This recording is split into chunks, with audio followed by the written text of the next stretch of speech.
Selamat pagi, semangat pagi, sobat obsesi dimanapun Anda berada.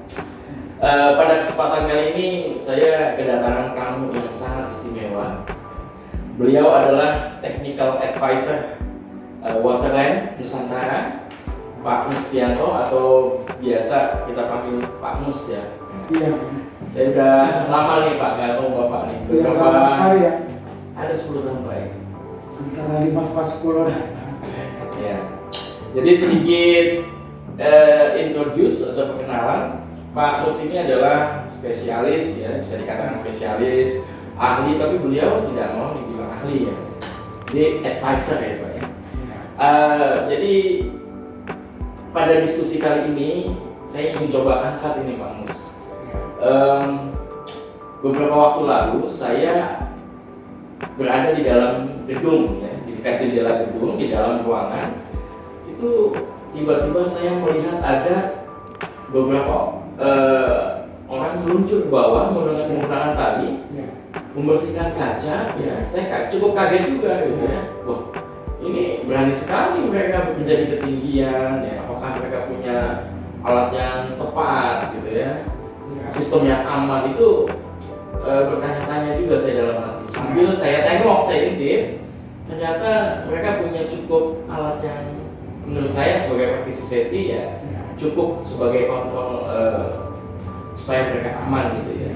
Nah ini itu terkait dengan pekerjaan ketinggian juga ya manusia. Makanya kita mendatangkan seorang technical advisor ini untuk kita bisa menjawab ya Pak ya. Menjawab pertanyaan beberapa pertanyaan dari sobat obsesi juga ya, dari saya juga. Nah ini pertama-tama kita ingin tahu juga nih, ini apa sih Pak pekerjaan ketinggian dan apakah metode-metode teman-teman yang saya lihat di kaca itu sudah terakomodir di regulasi belum ya Pak? Iya. Itu pasokan langit ya Pak, karena turunnya dari langit ya Pak. Kaget juga saya. Iya. Mana ini? Iya. Oke. Nah mereka itu sedang melakukan building cleaning, Ya. kemudian teknik bekerjanya menggunakan teknik akses tali Pak. Oke. Ya. Ya, mereka sedang lakukan. Nah, teknik akses tali akhirnya itu kan di ketinggian ya Pak ya. Iya Pak. Nah ini sambil saya coba mau angkat juga supaya sobat obsesi memahami apa sih pekerjaan di ketinggian gitu ya. Seperti yang mereka lakukan itu definisi yang betul tuh seperti apa sih Pak Mus? Iya Pak. Pertama kita mungkin memahami dulu tentang definisi ketinggian menurut peraturan dan perundang-undangan di Indonesia. Oke.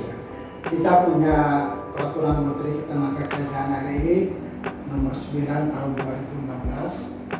Di pasal 1 ayat 2 itu disebutkan bahwa bekerja di ketinggian itu adalah apabila Anda bekerja di permukaan tanah atau di permukaan perairan, di situ terdapat perbedaan ketinggian. Tidak disebutkan berapa perbedaan itu. Sejauh ini yang kita tahu ya di standar-standar itu kan banyak menetapkan ya 1,5, 1,8, 2 meter, tapi di regulasi kita sendiri itu tidak ditetapkan ya Pak ketinggian itu. Ya benar Pak.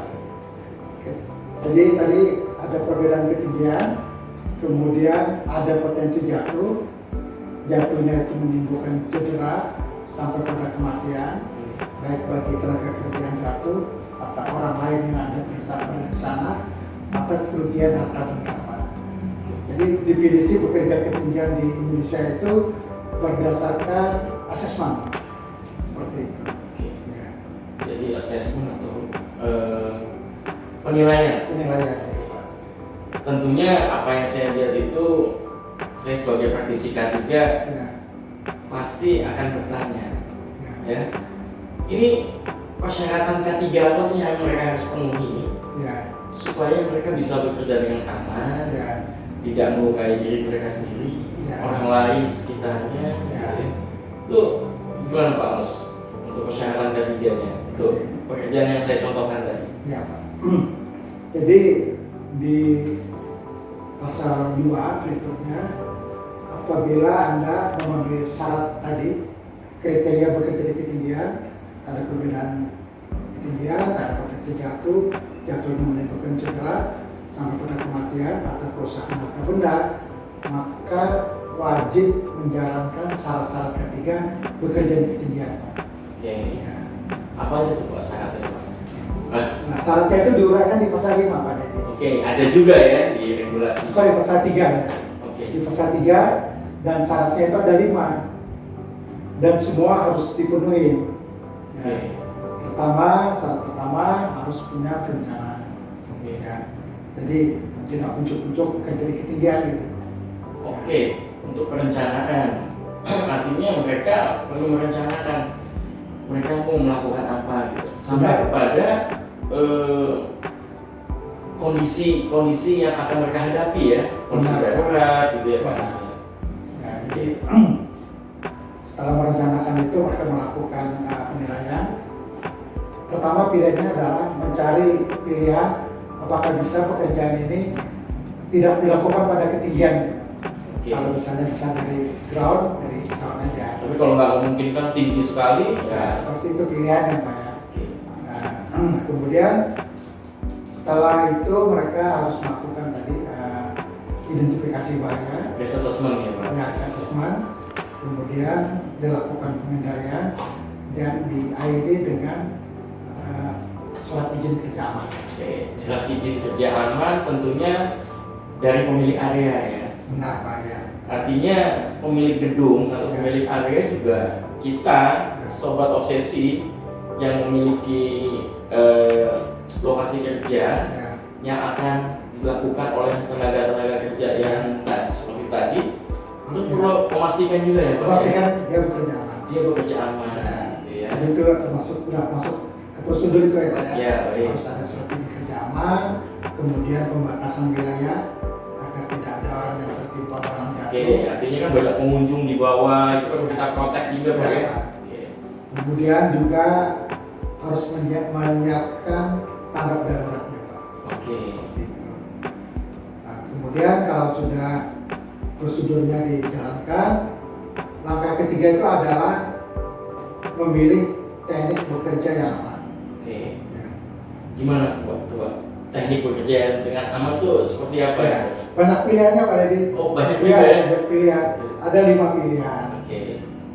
Ya, bekerja di lantai kerja tetap, kemudian bekerja di lantai kerja sementara, kemudian juga bergerak naik vertikal atau bergerak horizontal menuju tempat kerja atau buat turun juga.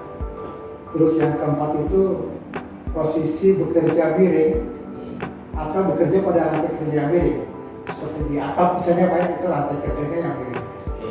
Ya. Nah, dan yang kelima, tenaga kerja yang melakukan pekerjaan itu dia harus mempunyai lisensi Pak. Oke. Ya. Jadi kalau saya lihat kaitannya yang keempat dan yang kelima ini saling berkaitan ya Pak. Metode kerja yang digunakan Ya. dan juga lisensi. Artinya sebelum orang itu dinyatakan lisensi dia harus dikasih pengetahuan dulu ya Pak ya terhadap Ya. pekerjaan yang Ya. lantai tetap, tidak tetap, horizontal, miring. Ya. Tentunya itu ada latihannya Pak ya. Ada pelatihan. Oke. Oke, satu lagi Pak yang kelewat yang nomor 4 ya Pak. Oke. Alat pelindung dirinya, alat pelindung jatuhnya, sama angkur. Oke. Nah, itu harus memenuhi standar Pak. Oke, artinya alat-alat pendukung itu Ya, alat ya. itu ada pengujiannya nggak Pak? Ada Pak. Ada juga Ya. ya anchornya dia untuk Ya, mengaitkan Ya. tali segala macam itu ada ya Pak? ada Pak. Malah kita udah lengkap sekali Pak. Jadi selain di peraturan menteri itu ada disyaratkan bahwa alat pelindung jatuh, kemudian juga angkur itu harus memenuhi minimum breaking strength itu 15 kN. Oke. Kalau SNI yang mengatur terkait dengan alat-alat itu ada apa? Ya, nah itu tadi pelengkapnya daripada peraturan menteri 9 2016 itu kita juga sudah mempunyai SNI tentang metode pengujian angkur dan pekerja pada ketinggian. Kemudian juga kita punya metode pengujian alat pelindung jatuh perorangan. Oke, artinya kita bisa katakan referensinya sebetulnya sudah cukup Pak ya, Ya, untuk bisa jadi guideline kita ya, untuk bekerja aman di bekerja ketinggian. aman di ketinggian. Ya, benar, Pak. Oke Pak, menarik. Satu lagi sobat obsesi yang perlu saya tanya ini Ya, ke Pak Mus, kompetensi. ya, Gitu ya. Tadi Bapak sebutkan di akhir ada kompetensi. ya. Untuk pekerjaan di ketinggian, apa sih parameternya mereka itu sudah kita bisa justifikasi orang ini kompeten untuk bekerja di ketinggian? Itu Ya. gimana Pak Mus? Ya, itu untuk menyatakan seseorang itu kompeten itu adalah domainnya BNSP ya Pak. Oke. Ya. Nah kita punya SKKNI nomor 393 tahun 2020. Di situ adalah mendeskripsikan unit kompetensi yang harus dimiliki oleh seseorang yang akan bekerja di ketinggian. Sesuai dengan kondisi pekerjaan dan lokasi pekerjaan. Iya, Gitu, Pak. iya. Oke, cukup menarik ya Pak ya. Satu lagi nih Pak. Ya, Mungkin sobat obsesi kembali bertanya-tanya gitu kan. Untuk kompetensi itu apa aja itu Pak yang bisa di cover atau dinaungi oleh pekerjaan untuk di ketinggian? ya. Apa aja Pak jenis kompetensi? Ya. Jadi dia selain berkompeten karena pekerjaan di ketinggian itu termasuk pekerjaan yang berpotensi bahaya tinggi ya Pak. Karena akibatnya itu bisa menyebabkan kematian. Karena itu dia juga harus mempunyai lisensi Pak. Oke. Ya. Jadi SIM lah, surat izin memanjat. Iya Pak. Ya. Sudah izin memanjat. Oke Ya. Pak. Nah untuk di BNSP sendiri Ya. tadi itu jenis kompetensinya ada Ya. berapa banyak Pak? Ya. Yang deskripsi itu ada di Peraturan Menteri Tenaga Kerjaan nomor 9 tahun 2016 Pak. Oke. Di situ ada 5 jabatan. Yang pertama adalah tenaga kerja bangunan tinggi tingkat 1, kemudian tenaga kerja bangunan tinggi tingkat 2. Nah, kedua ini mereka bekerja di ketinggian masih berdiri pada struktur. Oke. Artinya masih ada yang diinjek tuh ya? Iya benar ya. Gantung ya? Bukan menggantung. Oke. Kemudian ada lagi tenaga kerja pada ketinggian tingkat 1, tenaga kerja pada ketinggian tingkat 2, dan tenaga kerja pada ketinggian tingkat 3. Nah, 3 jabatan ini bekerjanya menggunakan teknik aksesori yang seperti Pak Dedi lihat itu di Pasukan langit itu ya? pasukan langit itu. Dia memang benar-benar bergantung di tali Pak Oke. untuk bekerja. Nah, itu cukup menarik ya gitu ya. Ya. Artinya tali kan yang seperti kita pahami adalah sebagai peralatan penyelamat gitu ya, Ya. tali kaki mantel gitu. Ya. Tetapi ini digunakan untuk alat kerja, itu Ya. cukup menarik kalau menurut saya gitu ya. Ya. Artinya peralatan juga memang harus dipastikan terstandar Ya. ya, diuji dan Ya. membuat kita merasa confident untuk melakukan. Ya. Jadi benar Pak Dedi tadi sebut tali untuk keselamatan ya.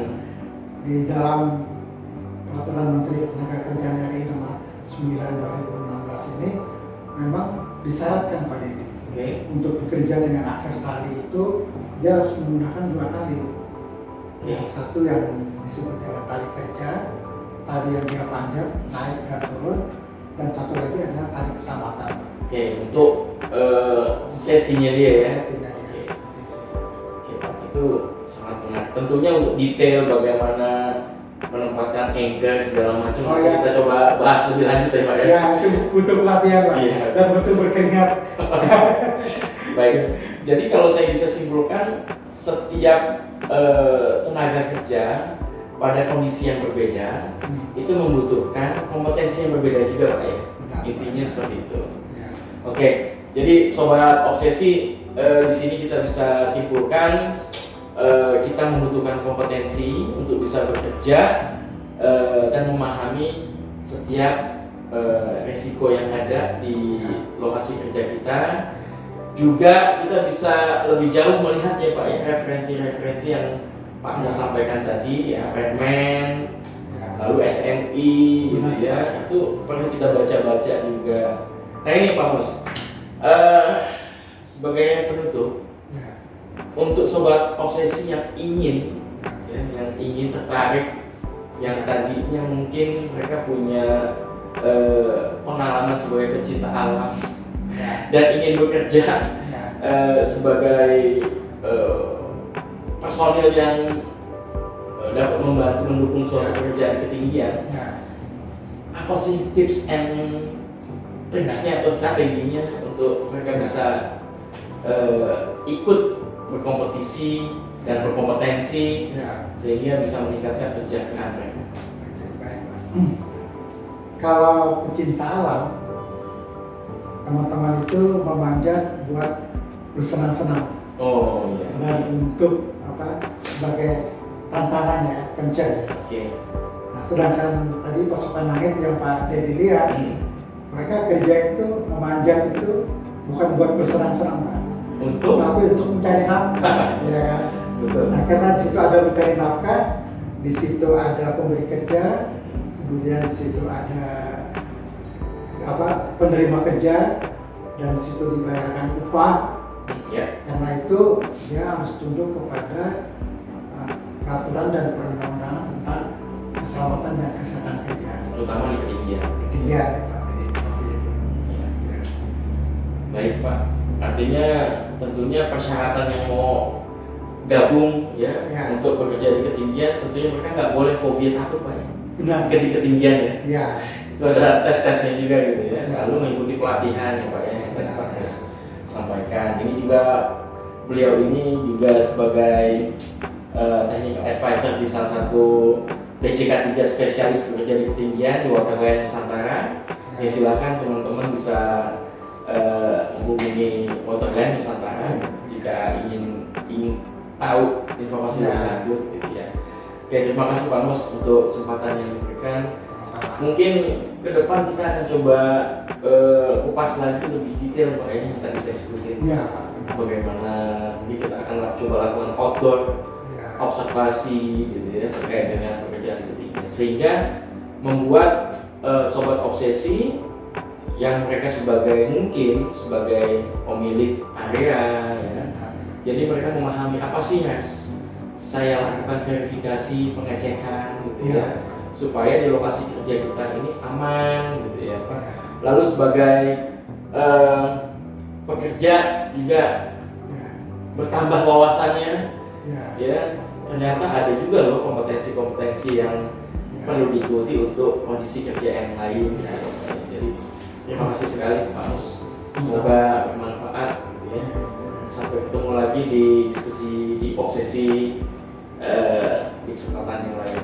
Demikian sobat obsesi, terima kasih. Semangat pagi, salam sukses, dan terima kasih Pak Mus. Sama. Iya Pak. Oke. Oke. Terima kasih banyak.